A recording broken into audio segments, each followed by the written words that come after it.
여러분 안녕하십니까? 오늘은 인도에서 발생한 대형 참사 소식으로 시작하겠습니다.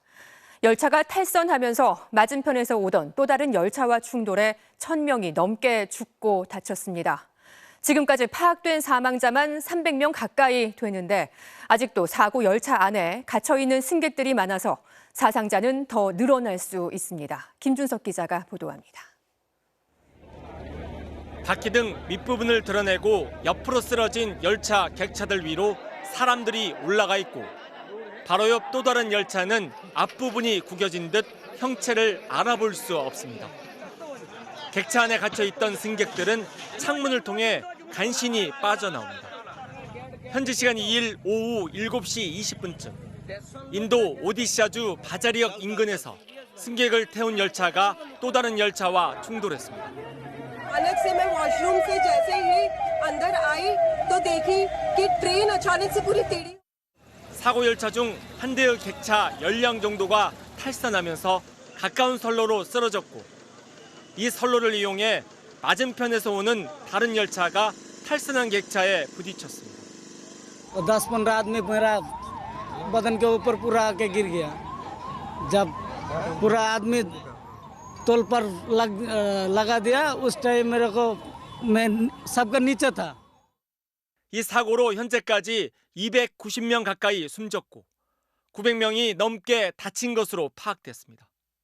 인도 정부는 사고 수습을 위해 구조대와 군병력 1,200명을 투입했지만 아직도 수백 명이 객차 안에 갇혀 있어 사상자가 더 늘어날 수도 있습니다.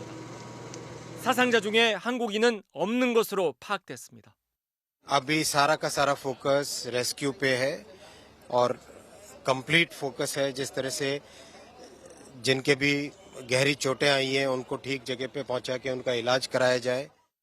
인도에서 철도는 주요 장거리 이용 수단으로 매일 1,200만 명이 열차 14,000대를 이용하고 있는데 구식 신호 장비와 노후 차량 안전관리 부실로 사고가 자주 일어나고 있습니다. MBC 뉴스 김준석입니다. 인도 동부 발라소르에서 발생한 열차 사고에 대해 윤석열 대통령이 SNS로 애도와 위로의 뜻을 전했습니다. 윤 대통령은 비극적인 열차 사고에 깊은 슬픔을 느낀다며 한국을 대신해 희생자와 그 가족들에게 진심으로 애도를 표하며 빠른 회복을 기원한다고 밝혔습니다. 다음 소식입니다. 한미일 3국이 북한의 미사일 경보 정보를 올해 안에 실시간으로 공유하기로 합의했습니다. 싱가포르에서 열린 아시아 안보회의, 이른바 샹그릴라 대화에서 3국의 국방장관들이 회담을 가진 뒤 이같이 결정한 건데요. 회의가 열린 싱가포르 샹그릴라 호텔에 저희 취재기자가 나가 있습니다. 자, 홍익표 기자, 북한 미사일을 탐지 추적하는 정보를 3국이 공유하는 그 시기가 어느 정도 특정이 됐군요. 네, 이미 지난해 한미일 정상이 미사일 경보 정보를 실시간 공유하겠다고는 합의했었습니다. 결국은 언제부터 어떻게 정보를 공유할 것인지가 관건이었는데 시기가 올해 안으로 특정된 겁니다. 이종섭 국방부 장관의 설명 들어보시겠습니다. 현재 한미 간 그리고 미일 간에 각각 운영 중에 있는 정보 공유 체계를 서로 연동시켜서 올해 내에 가동토록 하기로 했습니다.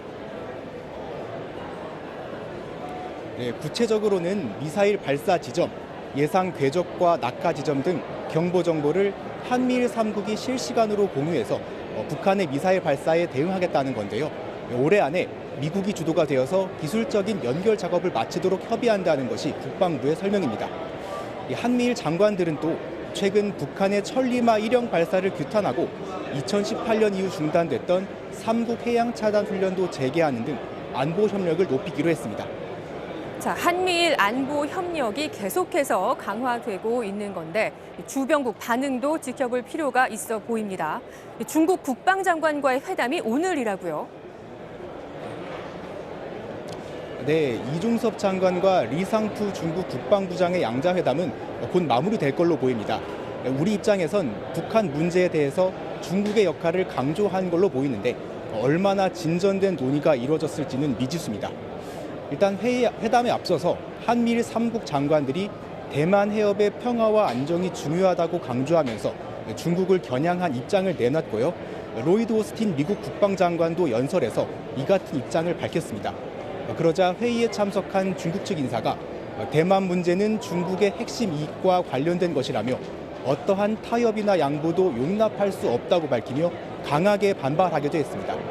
이런 가운데 내일은 4년 만에 한국과 일본의 국방장관이 만나 회담을 합니다. 며칠 전 이미 일본 언론을 통해서 이번 회담에서 과거 초계기 갈등의 해결 방안이 나올 거라는 관측이 제기되기도 했었죠. 그동안 우리 군 대응에는 문제가 없었다는 입장을 고수해온 우리 국방부가 과연 어떤 논의를 이어나갈지 주목되고 있습니다. 지금까지 싱가포르에서 전해드렸습니다. 서해 먼바다에 추락한 북한의 우주발사체 천리마 1형의 잔해가 이르면 내일쯤 인양될 것으로 보입니다. 군은 수중 작업이 재개된다면 내일쯤 수면으로 발사체 동체가 올라올 수도 있다고 밝혔습니다. 발사체 잔해의 인양 작업은 잠수사들이 수심 75m 바닥에 가라앉아 있는 15m 길이의 잔해에 밧줄을 묶어 끌어올리는 순서로 진행될 예정입니다.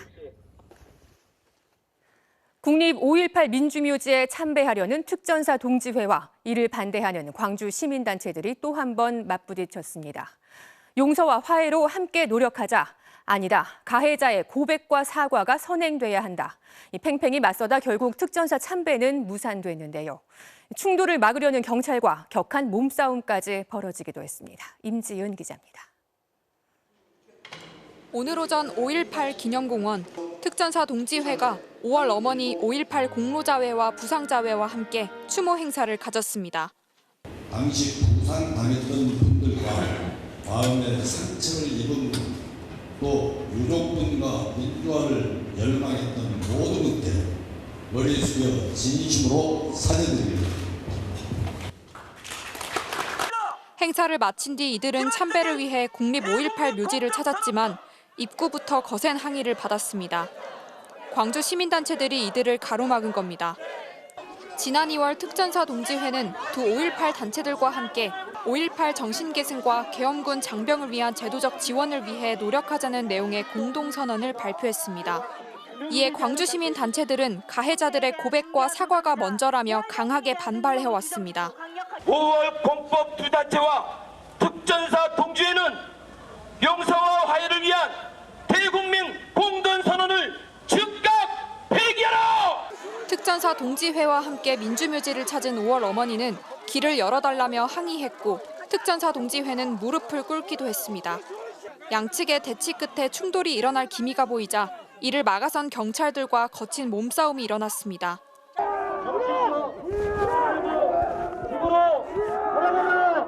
현장은 고성으로 가득 찼고 국립 5.18 민주묘지 앞에서 이어진 대치는 1시간 넘게 이어졌습니다. 결국 특전사 동지회는 5.18 민주묘지에 끝내 진입하지 못한 채 물러났습니다. 특전사 동지회와 민주묘지를 찾은 두 5.18 단체는 참배를 막는 단체가 어떻게 광주 시민을 대표할 수 있냐며 사죄의 진정성 기준이 무엇이냐고 되물었습니다. 지난 공동선언을 시작으로 광주와 5.18 단체들 사이의 갈등이 커지고 있습니다. MBC 뉴스 임지은입니다. 휴일인 오늘 더운 날씨 속에 전국 곳곳에서 크고 작은 화재가 잇따랐습니다. 강원 원주시의 한 일회용기 창고에서 불이 나 10억 원 상당의 재산 피해가 발생했고 외국인들이 많이 찾는 서울 이태원동의 게스트하우스에서도 불이 났습니다. 류현준 기자입니다. 검은 연기가 끊임없이 치솟고 시뻘건 불길이 뒷산을 향해 넘실거립니다. 오늘 낮 12시쯤 강원 원주시의 한 일회용기 창고에서 불이 났습니다. 샌드위치 패널 구조로 지어진 탓에 큰 불길이 잡는 데만 2시간이 걸렸고 공장 건물 2개 동 390제곱미터와 내부 기계 등이 모두 타 소방서 추산 10억 원 상당의 피해가 발생했습니다. 새빨간 불길이 좁은 골목길에서 매섭게 타오릅니다. 소방대원들이 연신 물을 뿌려보지만 불길은 쉽게 잡히지 않습니다. 오늘 오전 8시 반쯤엔 경남 창원시 한 마트 창고에서 불이 났습니다. 다친 사람은 없었지만 식자재가 보관돼 있던 창고와 한 개 동이 모두 타 소방서 추산 2억 원 상당의 재산 피해가 났습니다. 언덕길에 소방차가 멈춰서더니 소방관들이 바삐 오가기 시작합니다. 오늘 오전 9시 반쯤엔 외국인들이 많이 찾는 이태원동의 게스트하우스에서 불이 나 투숙객 25명이 대피하는 소동이 벌어졌습니다. 사이렌 소리가 좀 났고요.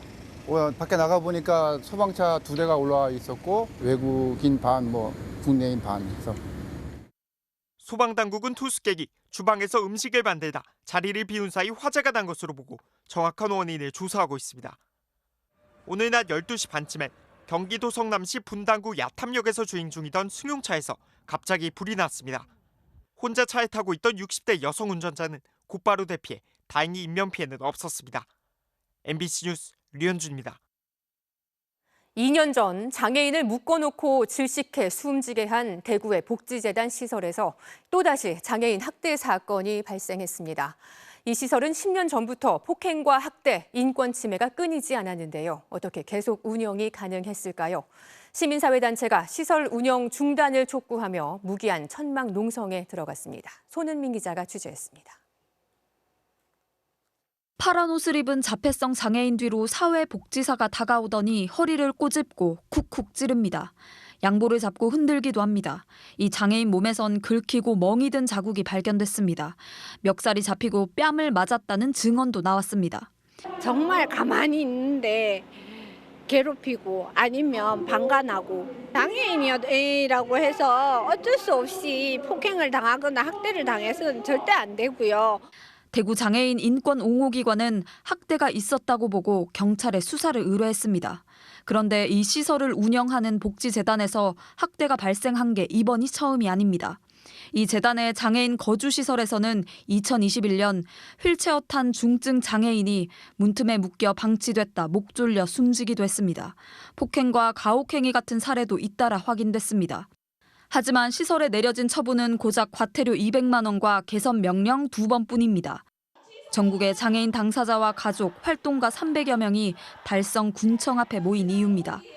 해당 법인의 설립 허가를 취소하고 수년간 학대가 반복되어 온 시설을 폐쇄하는 대신 자립을 지원하라고 요구하고 있습니다.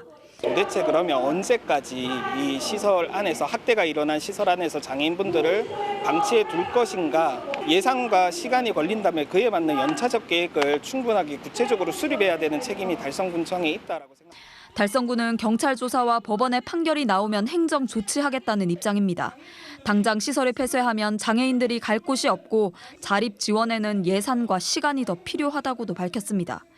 계속되는 학대에도 시설에 대한 처벌은 솜방망이에 그치면서 같은 피해가 반복되고 있습니다.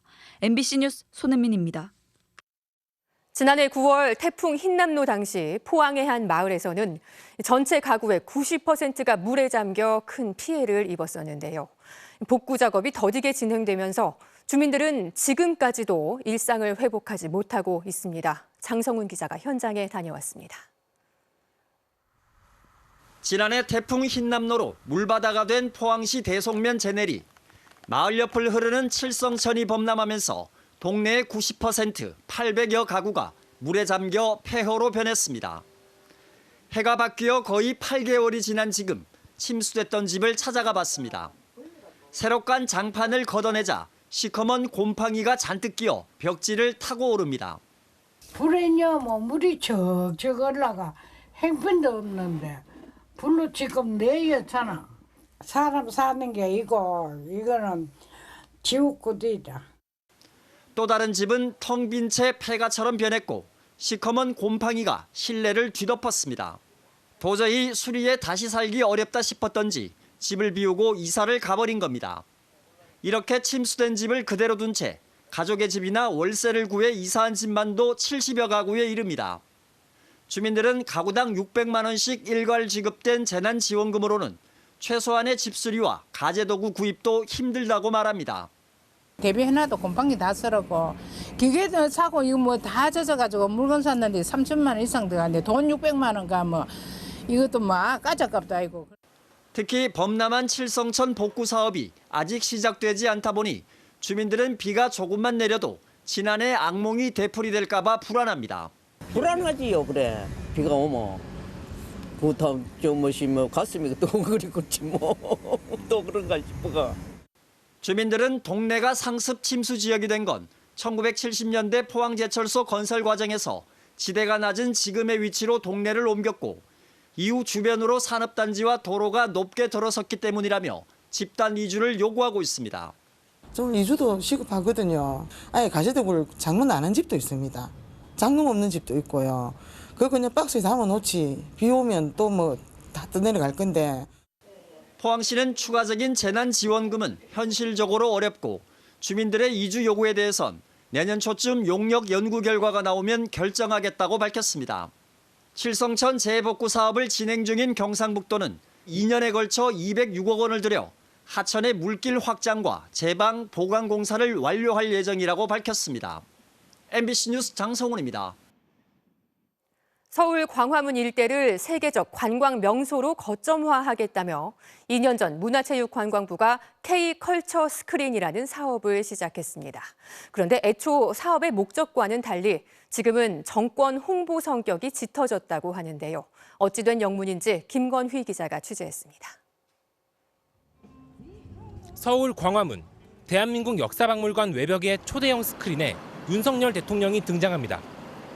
미국 국빈 방문, UAE 방문 당시 모습들이 연이어 나오더니 대한민국 1호 영업사원, 윤 대통령은 훌륭한 세일즈맨이라는 평가도 이어집니다. 스크린도 엄청 커서 지나다니면서 한 번씩 이렇게 흘긴 이렇게 쳐다볼 것 같아요. 이 초대형 LED 디스플레이는 K컬처 스크린. 문화체육관광부는 2년 전 광화문 일대를 세계적 관광 명소로 만들겠다며 K컬처 스크린, 일명 광화벽화에 52억 원을 책정했습니다. 국민에게는 문화체험을 위한 공간으로 그리고 전 세계 창작자를 위한 미디어 캔버스로 활용하겠다는 목적이었습니다. 이 스크린은 지난해 2월 말 공개된 뒤 초반에는 주로 예술작품을 상영하는 데 쓰였습니다. 하지만 윤석열 정권 출범 후 방향성이 달라졌습니다. 청와대 개방, 한미동맹, 용산 어린이 정원 등 대통령과 국정과제를 홍보하는 영상들이 송출 목록에 들어가기 시작했습니다. 왜 이렇게 됐을까?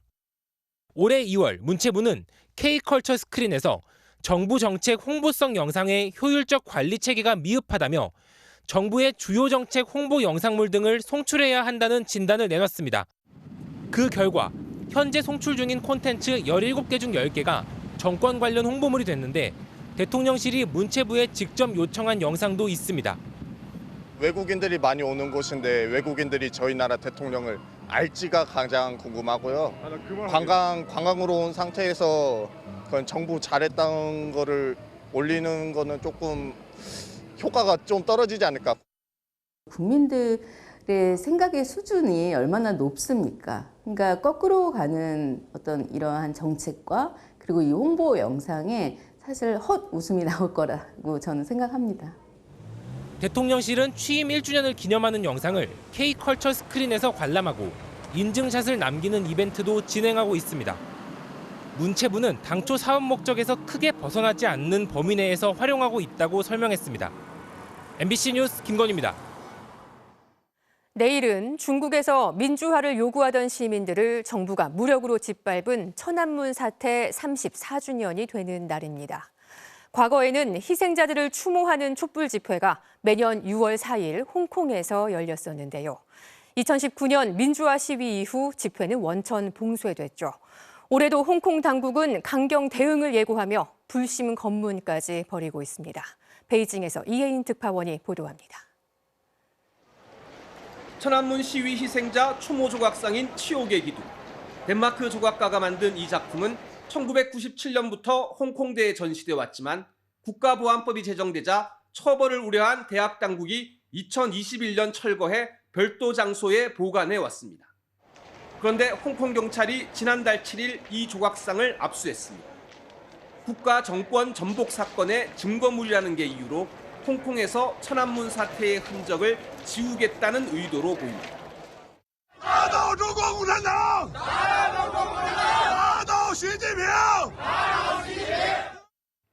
해외에서는 조각상 압수를 비판하는 시위가 곳곳에서 벌어졌지만 홍콩의 분위기는 다릅니다.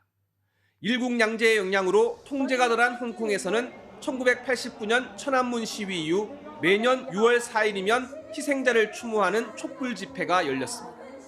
하지만 2019년 민주화 시위 이후 홍콩의 중국화가 급속하게 진행되면서 집회는 원천 봉쇄됐습니다. 올해도 과거 집회가 열렸던 빅토리아 파크 주변에 경찰관 5,000명이 배치됐고 곳곳에서 불심 검문이 이루어지고 있습니다. Police will take action resolutely, particularly in regard to public order activities. 지난달 22일 중국 공안 당국이 텔레그램을 비롯한 암호화 메신저를 사용하면 범죄에 연루될 수 있다고 경고하고 나서는 등 중국 내 내부 통제도 강화되고 있습니다.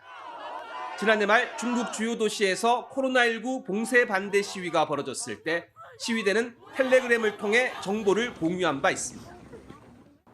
중국은 다음 달 1일부터 국가안보를 해치는 간첩 행위의 범위를 대폭 확대하는 새로운 신간첩법을 실시합니다.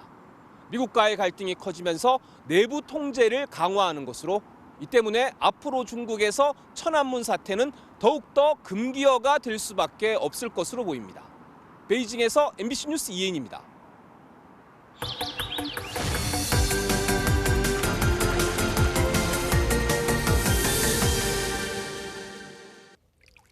이 연안의 얕은 바다에는 이렇게 바다식물, 해초들이 살고 있습니다.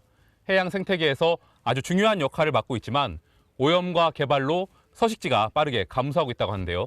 이 해초 서식지를 복원하고 있는 현장을 취재했습니다. 경남 통영 한려해상 국립공원 추봉도. 해안을 따라 바다 안쪽에 어두운 초록빛 해초가 자라고 있습니다. 잘피라고도 불리우는 해초, 거머리말 군락과 여러 해조류들입니다. 해초는 바닷속에서 광합성을 해 영양분을 공급해주고 물고기들이 알을 낳고 치어가 자랄 수 있는 공간도 제공합니다. 하지만 추봉도 주변을 포함해 국내 연안에서 빠르게 사라지고 있습니다.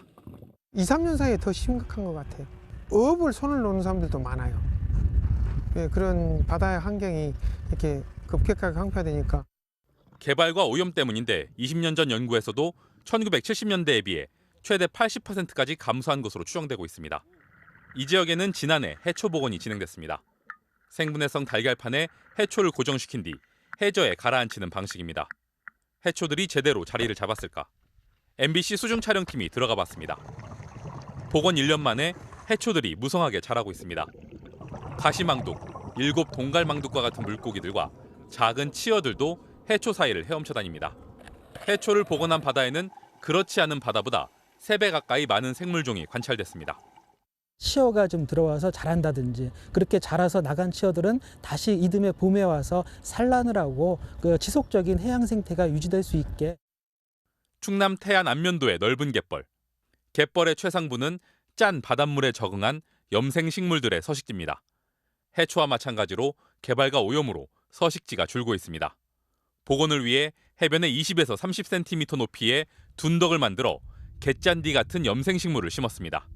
큰 비수기나 개찔경 그리고 둔덕 앞에도 해옥나물이나 개찔경, 퉁퉁마디 이런 종류의 염생식물이 같이 이입이 되고 있는 상황입니다. 복원 이후 멸종위기 야생생물 2급 흰발농개도 서식지를 넓힌 게 확인됐습니다. 이렇게 염생식물이 살 수 있도록 복원한 지역에서는 몇 년 뒤 흰발농개의 서식지가 2배 증가했습니다. 역시 멸종위기 야생생물 2급인 대추기고등의 서식지도 함께 증가한 것으로 나타났습니다. 숲이 울창해야 새가 날아들듯 바다도 식물이 자라야 해양 생물이 찾아옵니다. 국립공원공단은 지난 2016년 이후 19만 제곱미터를 복원했고 올 한 해에만 더 넓은 면적을 복원할 예정입니다. 하지만 뒤늦은 복원보다 중요한 것은 사라지기 전에 지키려는 모두의 관심과 노력입니다. MBC 뉴스 김민욱입니다. 요리 버거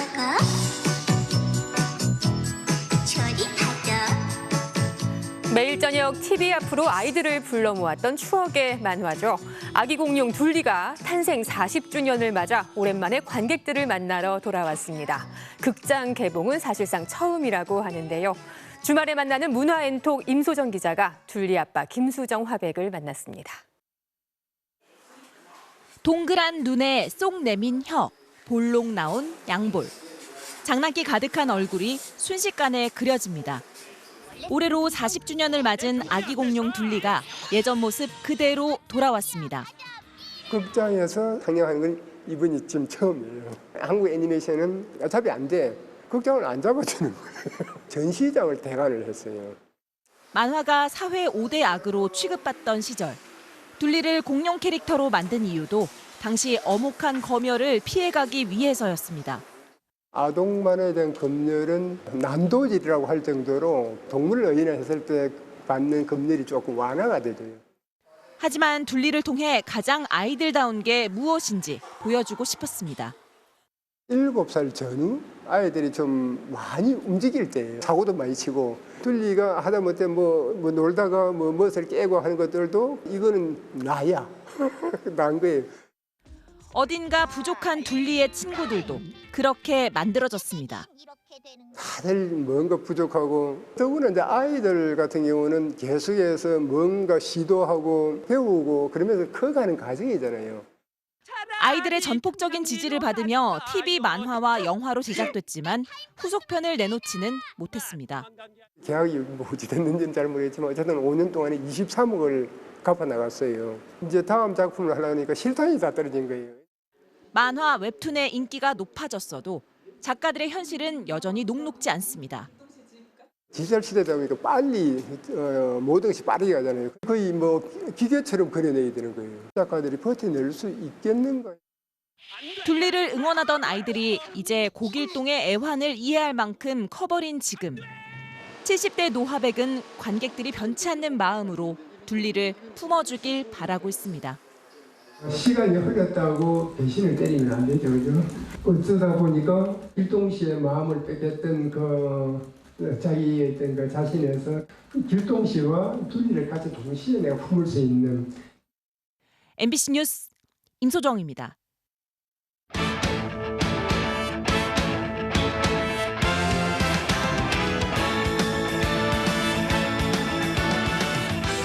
토요일 밤 스포츠 뉴스입니다.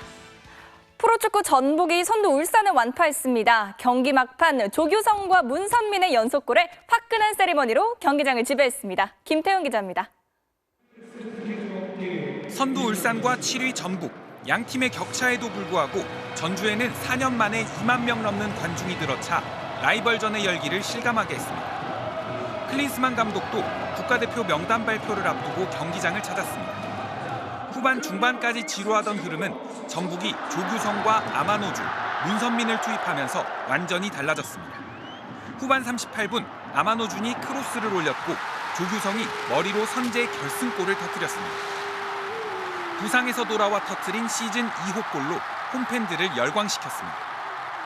울산도 반격을 시도했지만 전북이 곧바로 쐐기를 박았습니다. 후반 추가 시간 송민규의 원터치 패스를 문선민이 골문 구석으로 찔렀습니다. 문선민은 전매 특허 세리머니를 선보였고 송민규도 격하게 춤사위를 보태 홈팬들을 더욱 자극했습니다. 관중석을 메운 전북 팬들도 그라운드에 등을 돌린 응원으로 승리를 확신했습니다. 결국 전북은 울산의 시즌 2번째 패배를 안기며 리그 6위로 도약했습니다.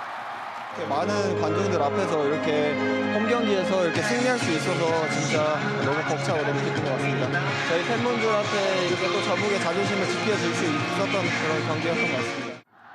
MBC 뉴스 김태훈입니다. 남자 태권도 54kg급의 기대주 박태준 선수가 생애 첫 세계선수권대회 금메달을 거머쥐었습니다. 토요일 밤 스포츠 뉴스였습니다.